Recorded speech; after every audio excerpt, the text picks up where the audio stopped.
شیطان کو کون دفنائے گا اور اس کی قبر کہاں ہوگی؟ جب حضرت آدم علیہ السلام کی موت کا وقت قریب آیا تو پریشان ہو گئے۔ اللہ تعالیٰ سے فرمایا، یا اللہ، میں مرنے والا ہوں جبکہ میرا دشمن قیامت تک زندہ رہے گا۔ اسی وقت حضرت اسرائیل علیہ السلام حاضر ہوئے اور فرمایا، بسم اللہ الرحمن الرحیم۔ دوستو، واضح رہے کہ موت روح اور بدن کا تعلق ختم کر کے روح کو ایک مکان سے دوسرے مقام تک منتقل کرنے کا نام ہے۔ جس طرح حیات ایک حال ہے جو جسم انسانی پر طاری ہوتا ہے، اسی طرح موت بھی ایک ایسا ہی حال ہے جو انسان پر طاری ہوتا ہے۔ حضرت عبداللہ بن عباس رضی اللہ تعالیٰ عنہ سے مروی ہے کہ یہ موت و حیات جسمانی مخلوق ہیں۔ موت ایک مینڈے کی شکل میں ہے اور حیات ایک گھوڑے کی شکل میں ہے۔ اس سے مراد اس حدیث کا بیان ہے جس میں یہ ذکر ہے کہ جب جنتی جنت میں اور جہنمی جہنم میں داخل ہوں گے تو موت کو پل صراط کے پاس مینڈے کی شکل میں ذبح کر دیا جائے گا اور یہ اعلان کیا جائے گا کہ اب جو جس حالت میں ہے وہ دائمی اور ابدی ہے، اب کسی کو موت نہیں آئے گی۔ اس سے مراد قیامت کی حالت کا بیان ہے، مگر اس سے یہ لازم نہیں آتا کہ دنیا میں بھی موت کوئی جسمانی مخلوق ہو۔ مسلمانوں سمیت تمام آسمانی مذاہب کا یہ عقیدہ ہے کہ جس طرح خالق کے کائنات نے ہمیں پہلی بار پیدا کیا، اسی طرح وہاں مرنے کے بعد دوبارہ پھر پیدا کرے گا اور ہمیں اپنے اعمال کی جواب دے کے اس خدا کی طرف لوٹ کر جانا ہوگا۔ تم کس طرح اللہ کا انکار کرتے ہو حالانکہ تم بے جان تھے؟ اس نے تمہیں زندگی بخشی، پھر تمہیں موت سے ہمکنار کرے گا اور پھر تمہیں زندہ کرے گا، پھر تم اسی کی طرف لوٹائے جاؤ گے۔ سب انسان اپنی اپنی باری پر اس کرۂ ارض پر آتے ہیں اور اپنی زمینی زندگی پوری ہونے پر واپس عالم ارواح کی طرف لوٹ جاتے ہیں۔ عالم ارواح بنیادی طور پر دو حصوں پر مشتمل ہے۔ نمبر ایک حصے میں وہ ارواح رہتے ہیں جو ابھی دنیا میں نہیں آئی اور وہ جسمانی زندگی کے لیے اپنی باری کا انتظار کر رہی ہیں۔ نمبر دو، دوسرے حصے میں اپنی جسمانی زندگی گزار کر واپس جانے والی ارواح رہتی ہیں۔ اس کے مزید دو حصے ہیں۔ نمبر ایک علیین، اس میں مومنین کی ارواح رہتی ہیں۔ نمبر دو سجین، اس میں کفار، مشرکین اور منافقین کی ارواح رہتی ہیں۔ انسان جسم اور روح کا مجموعہ ہے۔ انسان اس وقت تک زندہ رہتا ہے جب تک اس کے جسم میں روح موجود رہتی ہے، اور جب موت کا فرشتہ انسان کی روح اس کے جسم سے نکال کر عالم ارواح میں واپس لے جاتا ہے تو انسان مر جاتا ہے، اس کا جسم ایسا ایسا خراب ہونا شروع ہو جاتا ہے۔ مسلمانوں کو حکم ہے کہ جلد از جلد میت کو غسل دے کر کفن پہنا کر نماز جنازہ پڑھیں اور اسے زمین میں دفن کر دیں۔ موت ہماری زندگی کی سب سے بڑی حقیقت ہے۔ ہزاروں سال سے لوگ اس زمینی دنیا میں پیدا ہو رہے ہیں اور اپنی زندگی کی طے شدہ عمر پوری کرنے کے بعد واپس چلے جاتے ہیں۔ کوئی 50-60 سال تک جیتا ہے تو کوئی 100 سال سے بھی زیادہ زندہ رہتا ہے۔ بالآخر سب کوئی ایک نہ ایک دن مرنا ہے اور اپنے رب کے حضور حاضر ہو کر ان آزمائشوں کے لیے جواب دہ ہونا ہوگا جن سے وہ زندگی میں گزرتے رہے ہیں۔ ہر جان کو موت کا مزہ چکھنا ہے اور ہم تمہیں برائی اور بھلائی میں آزمائش کے لیے مبتلا کرتے ہیں اور تم ہماری ہی طرف پلٹائے جاؤ گے۔ ہمارے ساتھ صرف ہمارے نیک و بد اعمال جائیں گے۔ یہ زمینی دنیا کے ایک امتحان گاہ ہے اور ہمارے ساتھ صرف امتحان کا نتیجہ ہی جائے گا، باقی سب کچھ یہیں رہ جائے گا۔ خواہ ہم ہزاروں سال زندہ رہیں، پھر بھی ایک دن میں ہمیں مرنا ہی ہوگا، اور اس زندگی کے خاتمے کے بعد ہمارا مال و دولت ہمارے کسی کام نہ آ سکے گا۔ یہ سب جاننے کے باوجود ہم نفرتوں، قدورتوں، حسد اور بغض سے باز کیوں نہیں آ جاتے؟ چند روز کی زندگی پیار، محبت، اخلاص، احساس، خلوص اور ہمدردی کے ساتھ کیوں نہیں گزارتے؟ آپ انہیں یقیناً سب لوگوں سے زیادہ جینے کی ہوس میں مبتلا پائیں گے، اور یہاں تک کہ مشرکوں سے بھی زیادہ۔ ان میں سے ہر ایک چاہتا ہے کہ کاش اسے 1000 برس کی عمر مل جائے۔ اگر اسے اتنی طویل عمر مل بھی جائے تو وہ بھی اسے عذاب سے بچانے والی نہیں ہو سکتی، اور اللہ ان کے اعمال کو خوب دیکھ رہا ہے۔ ہماری یہ دنیاوی زندگی پنجرے میں قید پرندے کی سی زندگی ہے۔ اس دنیاوی زندگی کی قید سے آزادی کے بعد انسان کو مادی کائنات کی بندشیں روک نہیں پاتی، اور وہ اپنے نیک اعمال کی بدولت ایسی آزادی پا لیتا ہے کہ وہ آسمانوں کی وسعتوں میں اڑتا پھرتا ہے۔ موت زندگی کا دوام ہے۔ موت ہمیں حقیقی زندگی تک پہنچانے کا ذریعہ ہے۔ موت ہمیشہ قائم رہنے والی نعمتوں کا دروازہ ہے، حالانکہ آخرت کی زندگی بہتر ہے اور وہ ہمیشہ باقی رہنے والی ہے۔ موت دنیاوی پابندیوں سے آزادی کا ذریعہ ہے۔ موت خالق کے کائنات اور اس کے محبوب نبی اکرم صلی اللہ علیہ وآلہ وسلم سے ملاقات کا ذریعہ ہے۔ موت سے قبل ہماری روح جسم میں قید ہوتی ہے، اور موت کے ذریعے وہ اس قید سے آزاد ہو جاتی ہے اور نیک اعمال کی صورت میں عالم ارواح میں علیین کی خوبصورت زندگی میں رہنا شروع کر دیتی ہے۔ جہاں زماں و مکان کی کوئی قید نہیں ہے۔ کرۂ ارض پر لڑائی جھگڑا دنگا فساد روز کا معمول تھا۔ غرور و تکبر میں ڈوبے مختلف قبائل ایک دوسرے کو نیچا دکھانے کے لیے ہمہ وقت آپس میں دست و گریباں رہتے ہیں۔ اس روز کی خونریزی سے زمین لہو لہان ہو چکی تھی۔ خوفناک آوازوں سے پہاڑ و صحرا لرز اٹھے تھے۔ خود اہل آسمان بھی پریشان تھے۔ ایسے میں باری تعالیٰ نے جبرائیل امین علیہ السلام کو حکم دیا کہ فرشتوں کی ایک جماعت اس فساد کے کلا کما کے لیے زمین پر بھیجی جائے۔ چنانچہ فرشتوں کی ایک جماعت زمین پر اتری۔ اس نے شر پسند عناصر کا خاتمہ کر کے باقی مخلوق کو دور دراز جزیروں کی جانب دھکیل دیا۔ فرشتوں کا کام ختم ہو چکا تھا۔ انہوں نے آسمانوں پر جانے کے لیے بھی ابھی اڑان بھری ہی تھی کہ ان میں سے چند ایک کی نظر نیچے زمین پر لاشوں کے ڈھیر میں ایک معصوم نو عمر بچے پر پڑی جو زار کتار رو رہا تھا۔ اس کے والدین سمیت پورا خاندان اس جنگ میں وفات پا چکا تھا۔ فرشتوں کو اس بچے کی کم عمری اور معصومیت پر ترس آیا۔ انہوں نے حضرت جبرائیل علیہ السلام کے ذریعے اللہ تعالیٰ سے اجازت لی اور اس بچے کو آسمانوں پر لے آئے، جہاں یہ فرشتوں کی زیر نگرانی میں تعلیم و تربیت کے مراحل طے کرنے لگا۔ اس بچے کا نام عزازیل تھا۔ زمین و آسمان کے وجود میں آنے کے بعد اللہ رب العالمین نے دو مخلوقات پیدا فرمائی، ایک نوری اور دوسری ناری۔ نوری مخلوق کو نور سے پیدا فرما کر آسمانوں پر تعینات فرما دیا، جو فرشتے کہلاتے ہیں اور نہایت نیک سیرت معصوم اور فرما بردار ہے۔ وہ ہر وقت ہر لمحہ رب ذوالجلال کی عبادت میں مصروف رہتے ہیں، نہ کھاتے ہیں نہ پیتے ہیں اور نہ ہی سوتے ہیں۔ ان میں کوئی مذہب کی روایت نہیں اور نہ ہی ان کی افزائش نسل ہوتی ہے۔ جبکہ دوسری مخلوق ناری کہلاتی ہے، اسے بھڑکتی ہوئی آگ کے شعلوں سے پیدا فرمایا۔ اس مخلوق کو زمین پر مقرر کیا گیا، وہ جنات کہلاتے ہیں۔ ان کی اکثریت میں شر کا مادہ بہت زیادہ ہوتا ہے، ان میں نر اور مادہ بھی ہوتے ہیں۔ لڑائی جھگڑا دنگا فساد ان کا پسندیدہ مشغلہ ہے۔ شادیاں بھی کرتے ہیں اور ان کی نسل بھی خوب بڑھتی ہے۔ عزازیل اپنا تمام تر وقت تسبیح و تعمید اور عبادت الہی میں گزارتا تھا۔ اس کے ساتھ ہی اسے ہر علم کے سیکھنے اور جاننے کا شوق بھی تھا۔ چنانچہ بہت جلد اس نے فرشتوں میں اپنا ایک مقام بنا لیا اور آسمانوں پر فرشتوں کا سردار مقرر فرما دیا۔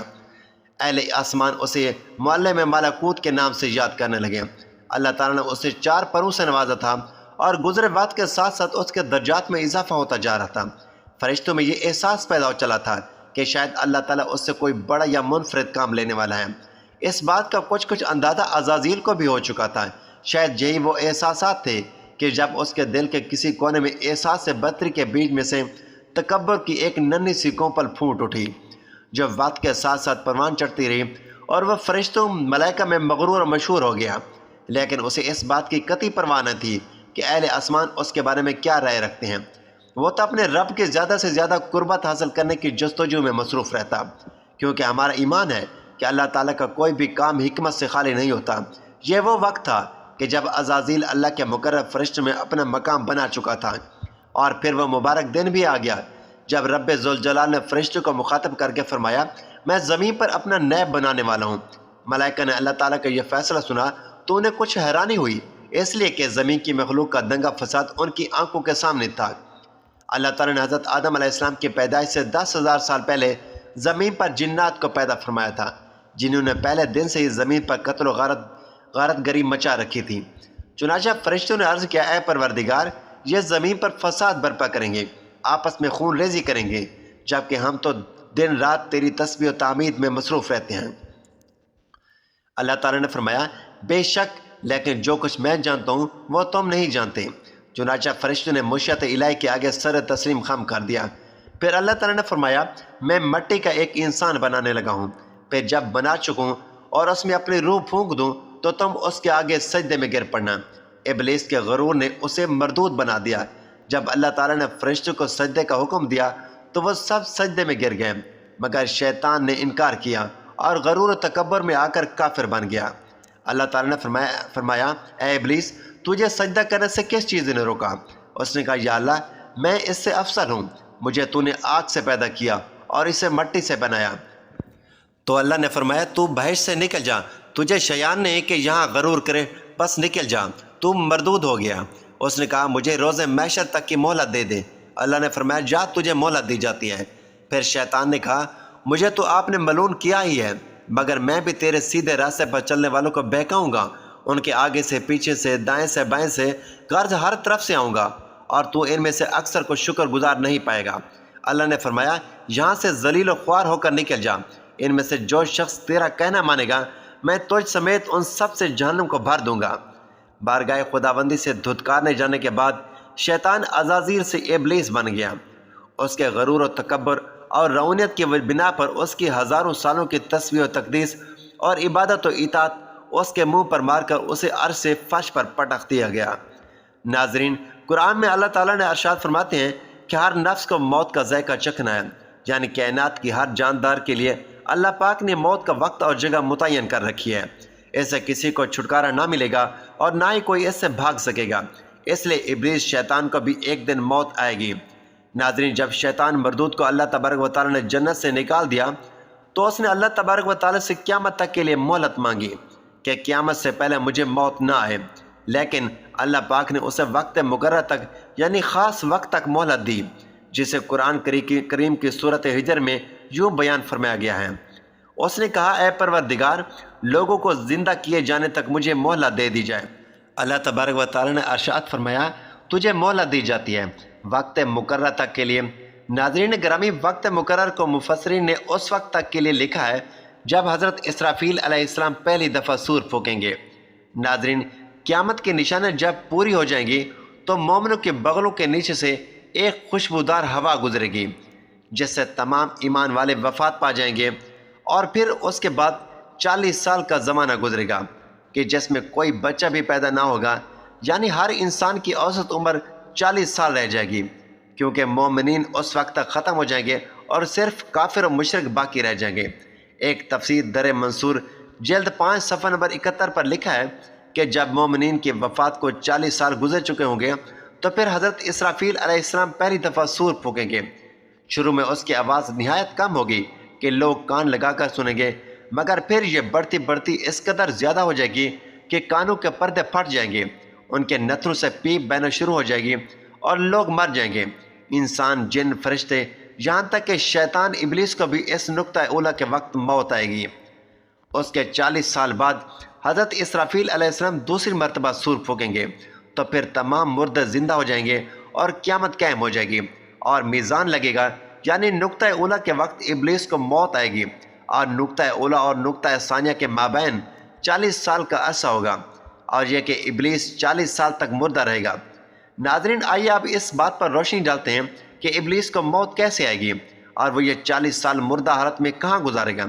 اس سلسلے میں حضرت کعب بن احبار رضی اللہ تعالیٰ عنہ کی مشہور روایت پیش کرتے ہیں۔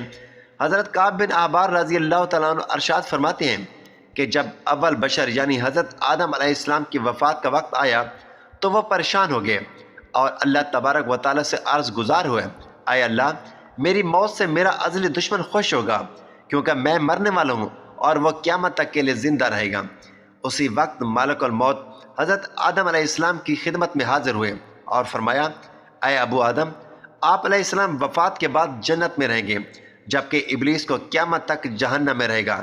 پھر قیامت سے 40 سال پہلے اس کو ایسی موت آئے گی کہ وہ پوری دنیا کے انسانوں جتنی موت کی تکلیف برداشت کرے گا، اور پھر وہ جہنم ہی اس کا ٹھکانہ ہوگا۔ حضرت کعب رضی اللہ تعالیٰ عنہ مزید ارشاد فرماتے ہیں کہ حضرت آدم علیہ السلام نے مالک الموت سے فرمایا کہ مجھے ابلیس کی موت کا منظر بیان کرو۔ مالک الموت علیہ السلام نے ابلیس کی موت کا حال بیان کرنا شروع کیا تو وہ اتنی دردناک موت تھی کہ حضرت آدم علیہ السلام اپنے آنسوں پر قابو نہ رکھ سکے۔ لوگ حضرت کعب رضی اللہ تعالیٰ عنہ سے عرض کرنے لگے کہ ہمیں بھی ابلیس کی موت کا کچھ منظر بیان کریں۔ لوگوں کی بے جا فرمائش پر آپ رضی اللہ تعالیٰ عنہ نے ابلیس کی موت کا منظر یوں بیان فرمایا، اللہ تبارک و تعالیٰ مالک الموت سے فرمائے گا، میرے غضب اور غصے کا لباس پہن کر جاؤ، ابلیس کی روح قبض کرو اور ابلیس سے تمام انسانوں اور جنوں سے زیادہ سختی کرنا۔ جب مالک الموت علیہ السلام غضب و غصے سے بھر کر موت کے فرشتوں کے ساتھ ابلیس کی روح کو قبض کرنے آئیں گے تو جو بھی آسمان اور زمین میں ہیں ان کو دیکھے گا وہ فوراً ہی مر جائے گا۔ مالک الموت حضرت اسرائیل علیہ السلام ابلیس کے پاس پہنچے گے تو وہ دھاڑے مار مار کر روئے گا۔ پھر شیطان کو موت کی تکلیف دی جائے گی جو کہ ساری مخلوق کی تکلیف سے بھی کہیں زیادہ ہوگی۔ ابلیس گھبرا کر مشرق کی جانب بھاگے گا تو کبھی مغرب کی جانب، لیکن ہر طرف اپنے سامنے مالک الموت علیہ السلام کو پائے گا۔ سمندر میں چھپنے جائے گا تو سمندر اسے جگہ نہ دے گا، آسمان کی طرف بھاگے گا تو وہاں مقرب فرشتے اس کو آگ کے کوڑے ماریں گے۔ حضرت آدم علیہ السلام کے قبر کے پاس جا کر کھڑا ہو کر کہے گا، اے آدم، تمہاری وجہ سے میں ملعون و مردود بنا، کاش کہ تم پیدا ہی نہ ہوتے۔ پھر ملک الموت علیہ السلام سے کہے گا کہ کتنی سختی اور تکلیف کے ساتھ میری روح نکالو گے۔ ملک الموت فرمائیں گے، جتنے لوگ جہنم میں ہیں ان سب کی موت سے کہیں زیادہ تکلیف اور سختی کے ساتھ۔